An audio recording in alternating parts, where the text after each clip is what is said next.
Ada yang bilang ceritanya benar, saya bilang mana dalilnya? Sebutkan sanad Anda. Bahwasanya saya telah mendengar dari bapak saya dari kakek saya dari buyut saya dari njit.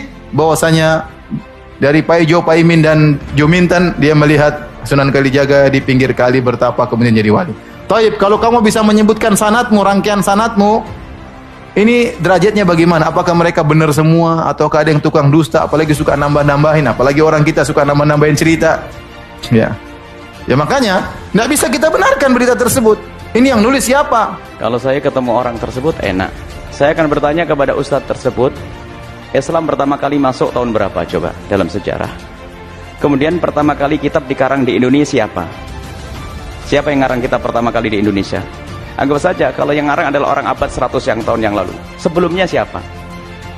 Yang membawa Islam ke Indonesia siapa? Jin. Memangnya Islam masuk ke Indonesia langsung begitu?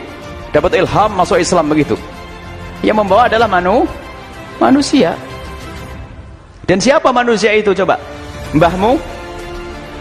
Mbahnya dia juga enggak. Ayo, yang mengatakan tidak ada Wali Songo itu. Mbahmu yang masukkan Islam. Mbahmu hidup tahun berapa coba? Ini hanya orang. Ada orang yang mencetak rijal, mencetak ulama, mencetak orang, bukan mencetak buku. Ada mencetak rijal. Islam dari Indonesia masuk dari masa ke masa. Dan mereka yang buku yang diajarkan adalah bukunya ulama-ulama, menganggap cukup dengan bukunya ulama yang sudah ada. Ini adalah alasan orang. Terus siapa yang masukkan Islam ke Indonesia? Dan Wali Songo sudah masyhur dari masa ke masa. Dan keturunannya pun sampai hari ini ada. Berarti dia menafikan keturunan orang-orang hari ini. Berarti keturunan siapa nanti? Keturunan orang-orang ulama-ulama yang memasukkan Islam ke Indonesia. Ini adalah tidak tahu maksudnya apa dengan berita semacam itu. Tidak ada bukti loh. Tidak ada bukti loh. Ente Indonesia masuk Islam ini bukti ini. Ajib. Memang apa? Ada berita masuk Islam, ada 60 jin dikirim oleh ulama dari Baghdad ke Indonesia memasukkan orang Islam Indonesia. Ada. Mana buktinya? Kalau jin masuk Islam. Ulama. Dan bagaimana kisah perpindahan ulama-ulama Hadramut ke Gujarat, dari Gujarat ke pantai Pasai, Danau Pasai, Samudra Pasai, kemudian masuk, kemudian berkenal dengan kisah raja-raja bagaimana, dan kuburnya ada, dan alhamdulillah masuk Islam. Sebab yang masih punya mbah-mbah yang mbahnya masuk Islam, mbahnya siapa yang masukkan? Apa mbahnya dia itu masukkan? Dah. Anggap saja kalau mbahnya dia masuk Islam dari turunan ke-7, siapa yang masukkan? Pakai karangan kitab mbahnya dulu. Itu orang membuat fitnah. Ada kedengkian kepada ulama, jauh daripada ulama. Bukan saja Indonesia, lihat tempat-tempat yang lain dimasuk orang-orang ulama masukkan Islam. Tidak harus mengarang buku, mengarang kitab. Dan alhamdulillah para ulama-ulama kiai-kiai gede yang hari ini mengeluarkan ulama nggak punya karangan kitab banyak kok. Banyak hari ini sebagai contoh. Bukan ukuran karangan kitab, dan bukan. Kita ngerti berita mutawatir itu seperti apa. Berita mutawatir bukan sekedar diucap, tapi satu kampung yang menceritakan dari orang ke orang, dari orang ke orang. Lah ini mbahmu Islam ya, bapakmu Islam, bapakku Islam, mbahmu Islam. Terus cerita dari masa ke masa, terus sampai zaman dahulu, sampai dikatakan abad ke-4 Hijriah masuk Islam ke Indonesia. Bahkan sebagian mengatakan pada zaman sahabat Nabi SAW. Pada zaman Nabi SAW, zaman sahabat Nabi, bahkan ada yang mengatakan bahwasanya sampai ke Wak-Wak, Papua sana. Ada peninggalan di sana. Jadi Islam sudah masuk di para sahabat Nabi tadi itu. Apakah bertanya mana bukunya harus begitu? Nggak ketemu.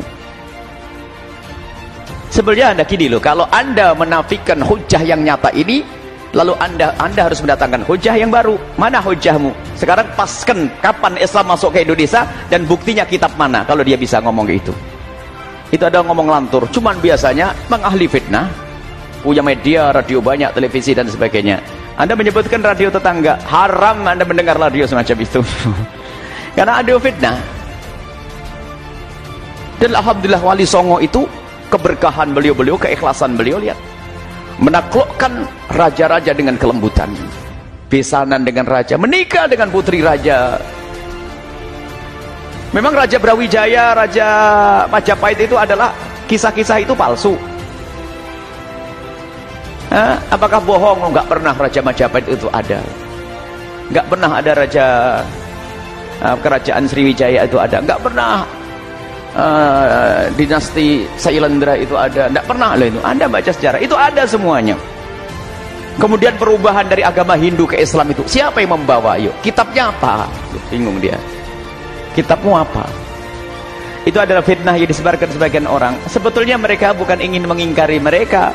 Mereka ingin mengingkari ulama-ulama zaman sekarang yang punya kesinambungan dengan para wali songo, yang punya keterikatan dengan wali songo. Maksudnya pengen berubah. Islam itu masuk ke setahun yang lalu, 100 tahun yang lalu loh. Tahun 1111 Hijriah itu loh, mulai dari Arab, negeri Arab, ada mujaddid, pembersih akidah, baru nyebarkan ke Indonesia ke ini. Wah, itu maksudnya. Ente akhir zaman, jangan sok ngaku. Akhir zaman mutakhir jiddan lagi, itu akhir zaman. Islam masuk ke Indonesia sudah dari masa ke masa, sudah lama sekali. Dan wali songo adalah benar adanya, dan nasab mereka juga sangat jelas, dan keberadaan mereka adalah diakui oleh ulama dari masa ke masa. Orang akhir zaman, ente ini siapa? Kan begitu. Baik, biasanya dia penulis ya, penulis, terus tulisannya nyaci maki orang. Kemudian kalau pengen mengatakan orang bodoh nggak punya tulisan. Subhanallah. Ada orang yu'allifur rijal, orang mencetak rijal, orang-orang besar. Sampai dikatakan seperti Al-Imam Habib Abdullah Asy-Syatiri. Tidak usah jauh-jauh.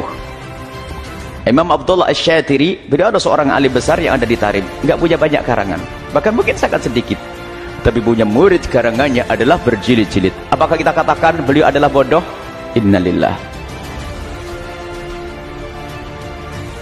Baru meninggal belum lama artinya, ayahanda daripada Habib Salim Asy-Syatiri.